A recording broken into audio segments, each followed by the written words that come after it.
Hello hi, నేను మీ సత్య. ఈరోజు నేను గోధుమ పిండితో బిస్కెట్స్ చేశాను. ఫస్ట్గా ఈ గ్లాస్ తోటి 1 గ్లాస్ గోధుమ పిండి వేసుకోవాలి. దాంట్లో హాఫ్ గ్లాస్ రవ్వ వేసుకొని నెయ్యి వేసుకొని ఇలా ఈ కన్సిస్టెన్సీలో కలుపుకోవాలి. ఇలా వచ్చిందంటే పర్ఫెక్ట్ కన్సిస్టెన్సీ వచ్చినట్టే. ఇప్పుడు కొబ్బరి పౌడర్ వేసుకోవాలి, ఇలాచీ పౌడర్ వేసుకొని ఈ గ్లాస్ తోటి నేను హాఫ్ గ్లాసు షుగర్ పౌడర్ చేసి వేసుకున్నాను. నువ్వులు వేసుకొని సోంపు కూడా వేసుకోవాలి, సూపర్ టేస్ట్ ఉంటుంది. అండ్ కొన్ని వాటర్ మాత్రమే యాడ్ చేస్తూ సెమీ సాఫ్ట్గా కలుపుకోవాలి. ఇలా కలుపుకున్నాక 10 మినిట్స్ నాననివ్వాలి. 10 మినిట్స్ తర్వాత చూడండి, మళ్ళీ కలుపుకోవాలి. దీన్ని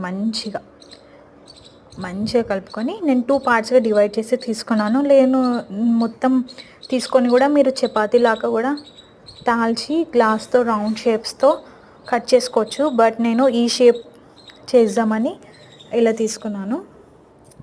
చూడండి, ఇలా మంచిగా కట్ చేసుకొని అన్నీ సపరేట్గా ఒక ప్లేట్లో తీసి పెట్టేసుకోవాలి.